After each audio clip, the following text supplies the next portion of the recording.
यहाँ पर मैं मुलाकात कर रहा हूँ मनोज पाल जी से। मनोज पाल जी जिनकी आयु इस समय 33 साल के आसपास है। आज मनोज जी 15 से 20 लोगों को जो रोजगार दे रहे हैं, उसके पीछे की जर्नी को हम जानना चाहेंगे। हम जानना चाहेंगे उनके जीवन के संघर्ष को। ग्रामीण परिवेश में पले बड़े 33 साल के मनोज पाल को पहली बार दिल्ली प्रगति मैदान में खादी के कपड़ों की प्रदर्शनी लगाने का मौका मिला। बताते हैं, मैं बहुत असहज महसूस कर रहा था। मैं सोच रहा था यहाँ आने वाले उद्यमी प्रदर्शनी के उत्पाद ट्रक में भरकर ला रहे हैं। मैं ट्रेन से मात्र 400 पीस लेकर पहुंचा था। यह बात 2014 की है। देर शाम को प्रदर्शनी का पहला दिन पूरा हुआ और मैंने अपने भाई के साथ अपने स्टॉल पर ही सोने की तैयारी कर ली। पर कुछ देर बाद हमें सुरक्षा कर्मियों ने बता दिया, यहाँ किसी को सोने नहीं दिया जाएगा। हमारे सामने सवाल था, अब कहाँ जाएं? दिल्ली जैसे बड़े शहर में हम ना तो किसी को जानते थे और ना ही हमें पता था कहाँ जाना है। पूरी रात नींद नहीं आई। मच्छरों ने बहुत परेशान किया। देखिए, जब मैंने पहली बार स्टार्ट किया था तब तो मुझे बहुत चुनौतियों का सामना करना पड़ा था, क्योंकि काम भी कम था और मेरे पास सिस्टम भी था, थोड़ी सी नॉलेज भी कम थी। तो उसके बाद क्या हुआ है, धीरे धीरे जब मुझे काम समझ में आया, नॉलेज आई और किस तरह से मुझे परचेजिंग करनी है, तो उस तरह से कहाँ मुझे ऑर्डर लेना है, तो मैं सब काम हो पाया। उसके बाद फिर धीरे धीरे मेरे टर्नओवर में धीरे धीरे मुझको उसको ये होने लगा कि हाँ अब कुछ पैसा आया। तो फिर अब आज की डेट में मेरा टर्नओवर 40 लाख के लगभग पहुँच चुका है।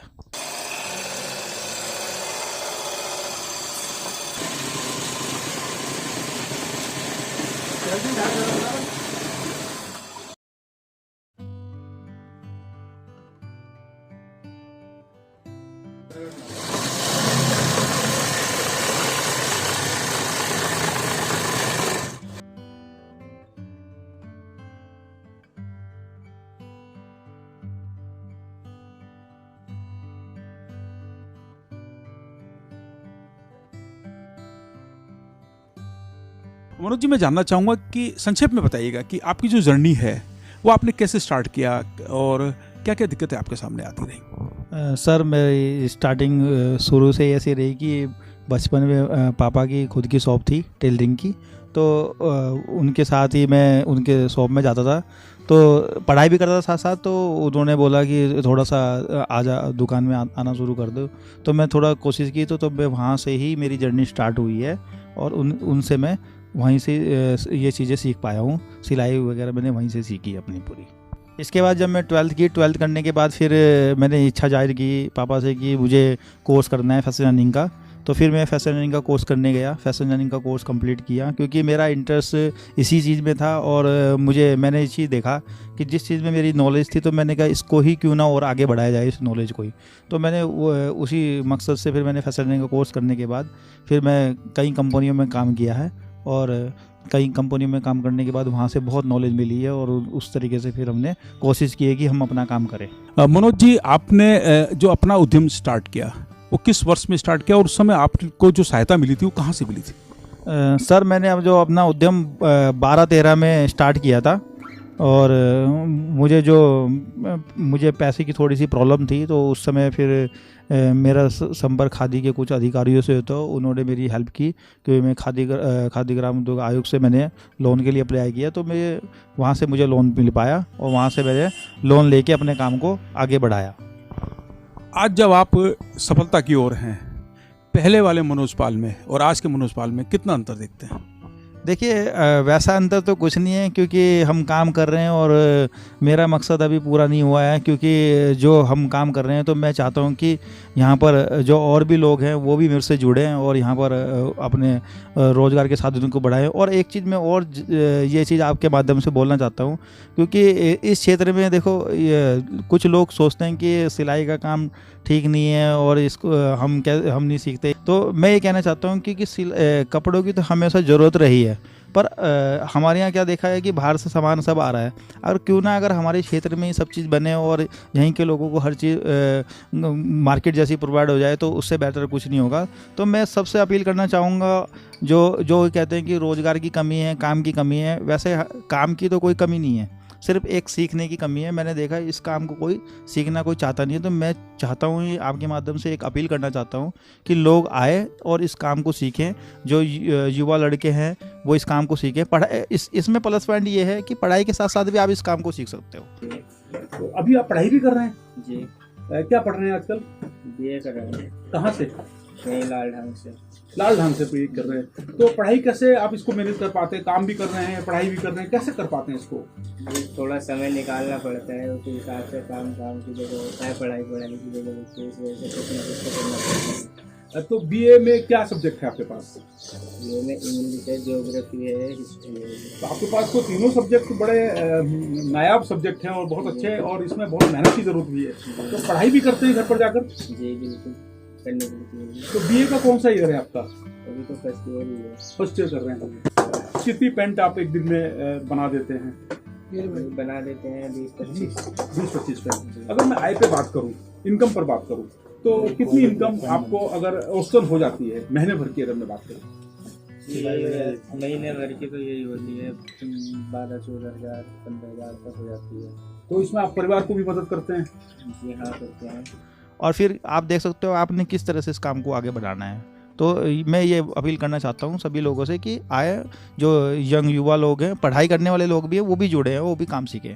उनके पिता, जिनकी माजरी ग्रांट में टेलर शॉप है, बताते हैं 12वीं तक मनोज ने सिलाई करना सीख लिया था। 12वीं के बाद श्री दुर्गामल राजकीय महाविद्यालय डोईवाला से बीए किया और फिर देहरादून के एक इंस्टीट्यूट से फैशन टेक्नोलॉजी में डिप्लोमा लिया। लुधियाना के कपड़ा उद्योग में इंटर्नशिप की। देहरादून के सेलाकुई के एक उद्योग के क्वालिटी कंट्रोल में काम किया। सेलाकुई में क्वालिटी कंट्रोल के साथ स्टाफ को प्रशिक्षण देने लगे। बतौर मास्टर ट्रेनर रहते हुए लगभग 200 कर्मचारियों को प्रशिक्षित किया। मेरा सिलाई का काम था और मतलब कि स्कूल से छुट्टी होते ही मैं घर खाने के लिए भेजता था। घर से ये तुरंत मेरे पास आता था और इसको काज बटन से शुरू स्टार्टिंग किया। फिर इंटर किया। इंटर करने के बाद बीए एमए किया। बीए एमए करने के बाद में ये कहने लगा कि मनोज कहने लगा कि पापा जी मैं कुछ काम करना चाह रहा हूँ। मैंने बेटे क्या करना चाह रहा है? कि पापा जी मैं फैशन डिजाइनिंग कोर्स करूँगा। तो मैंने कहा बेटा इसका स्कोप तो यहाँ पे है नहीं, और फैशन डिजाइनिंग का कोर्स मत करना, कुछ और करो। तो कि नहीं पापा जी मेरा सोच यही है कि फैशन डिजाइनिंग का कोर्स करूँगा। फिर इसका जो है मैं देहरादून गए, हम दोनों बाप बेटा दोनों देहरादून जाने के बाद फिर मैंने इसका एडमिशन करा। जब आप कि मेरे बेटे ने आज हमारा नाम रोशन किया है और अच्छा काम कर रहा है और अच्छा अपने पैरों पे खड़ा है। मनोज बताते हैं सेलाकुई वाली नौकरी छोड़कर कुछ दिन घर पर है। इसी दौरान दून स्कूल देहरादून का एक विज्ञापन पड़ा, जिसमें दून स्कूल के सोशल वर्क के तहत कुछ क्षेत्रों में महिलाओं को सिलाई प्रशिक्षण कराने के लिए डिजाइनर की आवश्यकता थी। मनोज ने संपर्क किया और दून स्कूल के इस प्रोजेक्ट का हिस्सा बन गए। इसी दौरान उनकी मुलाकात केंद्रीय खादी एवं ग्रामोद्योग आयोग के अधिकारियों से हुई। वर्ष 2012-13 में आयोग की एक योजना के तहत लगभग 3 लाख रुपए का ऋण स्वीकृत हुआ। किराए के भवन में भानियावाला में बुटीक खोला, पर यह बहुत अच्छा नहीं चल पा रहा था, केवल खर्चे ही निकल रहे थे। इस बीच उनको दिल्ली में प्रदर्शनी लगाने का मौका मिला। इस मौके ने उनको व्यावसायिक नजरिया दिया, अनुभव हासिल किए, फिर पीछे मुड़कर नहीं देखा और फिर माजरी में घर पर ही कुछ मशीनों के साथ खादी ग्रामोद्योग आयोग के लिए उत्पाद तैयार करने लगे। हमें पहचान मिलने लगी। इस दौरान सरकार की स्वरोजगार की योजनाओं के तहत महिलाओं को सिलाई प्रशिक्षण का काम भी मिला, जिसके तहत लगभग 2000 से अधिक महिलाओं को ट्रेनिंग दे चुके हैं। हमने स्कूल यूनिफॉर्म के क्षेत्र में पहल की, जो हमारे लिए शुभ साबित हुई। आज हम 15 स्कूलों की यूनिफॉर्म बना रहे हैं, जिनमें लगभग 5000 बच्चे पढ़ते हैं। हमारे कारखाने में 20 कारीगर काम करते हैं। कोरोना संक्रमण के दौरान कारीगर अपने घर लौट गए। हमने उन महिलाओं से संपर्क किया जिनको प्रशिक्षण दिया गया था। इन महिलाओं को उनके घरों पर ही कपड़ा उपलब्ध कराकर लगभग 20,000 मास्क बनाए। इस तरह कोरोना के समय महिलाओं को घर बैठे रोजगार देने की व्यवस्था की। जो टर्नओवर है, टर्नओवर आपका जो स्टार्ट जब आपने किया, पहला साल जब आपने स्टार्ट किया, तब से लेकर टर्नओवर में लगातार कितनी प्रगति आपने पाई है?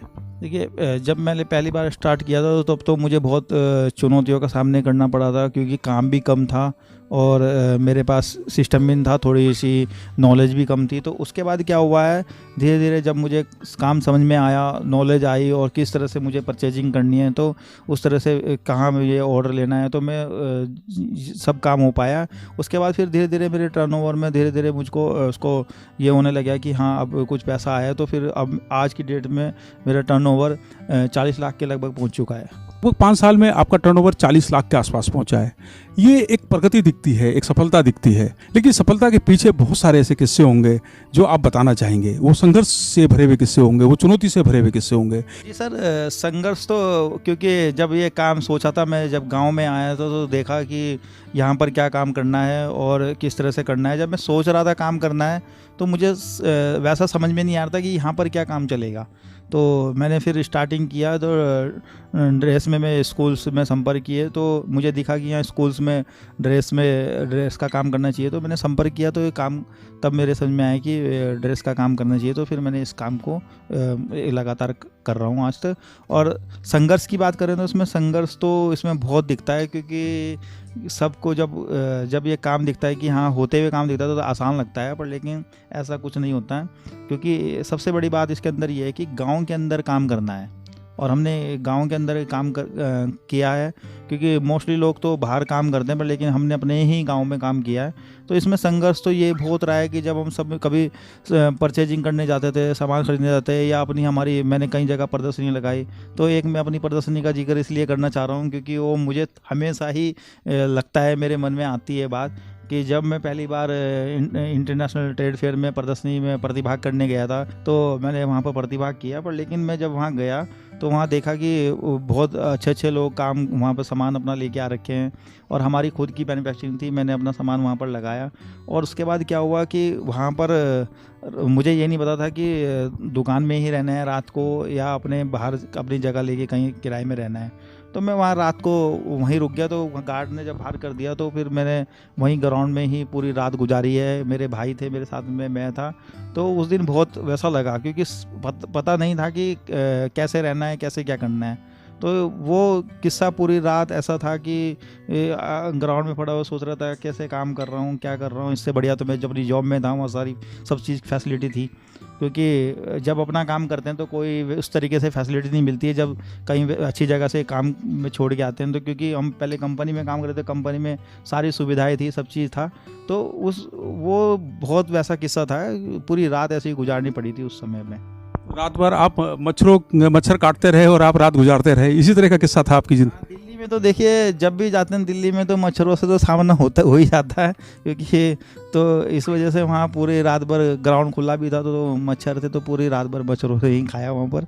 आज की डेट में ये भी आपसे जानकारी मिली है कि आप ट्रेनिंग भी देते हैं। तब से लेकर आज तक आप कितने लोगों को ट्रेनिंग दे चुके हैं, कितनी महिलाओं को आप प्रशिक्षित कर चुके हैं?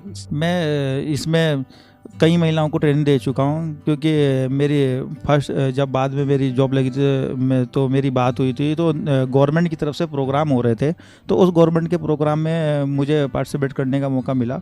तो मैंने गवर्नमेंट के जो सरकारी प्रोग्राम होते हैं फ्री वाले, तो महिलाओं को मैंने वो कराया। लगभग मैंने 2,500 से 3,000 महिलाओं को अभी तक मैं फैशन या सिलाई कढ़ाई का कोर्स करा चुका हूँ। उनमें से कितनी महिलाएं ऐसी हैं जो अब रोजगार गतिविधियों से जुड़ी हुई हैं? उसमें काफ़ी महिलाएं जिनको हमने अपना रोजगार कराया है। कोरोना के टाइम में भी ऐसी बात रही कि जो महिलाएं मेरे से जुड़ी हुई हैं, तो कोरोना में कुछ हमारे स्टाफ भी घर चले गए थे, तो हमने उनको मास्क बनाने का काम दिया। और जो महिलाएं हमारे साथ जुड़ी हुई हैं वो आज भी जुड़ी हुई हैं, क्योंकि मुझे जब भी ज़रूरत पड़ती है मेरे पास काफ़ी ऑर्डर रहता है, तो कुछ महिलाओं को मैं काम दे देता हूँ।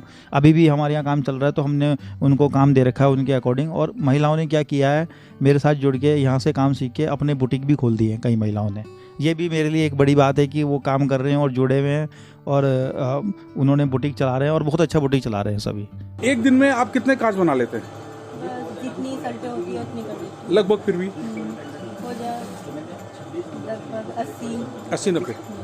एक महीने में कितनी आय हो जाती है कांच बनाने से? 10, 8, 9 हो जाती है। आपने कितने साल पहले ये काम सीखा था? ये मैंने सीखा था 15 साल पहले। तो क्या आपको लगता है कि जो काम आपने सीखा था वो काम आज आपके काम आ रहा है? हाँ, वो आपका मेरे काम में आ रहा है। और तो लगभग कितनी टी शर्ट आप एक दिन में बना देते हैं? ऐसी बन जाती है 25-30। एक दिन में वो कितना कमा लेते हैं? 500-600 बस ऐसी कमा लेते हैं।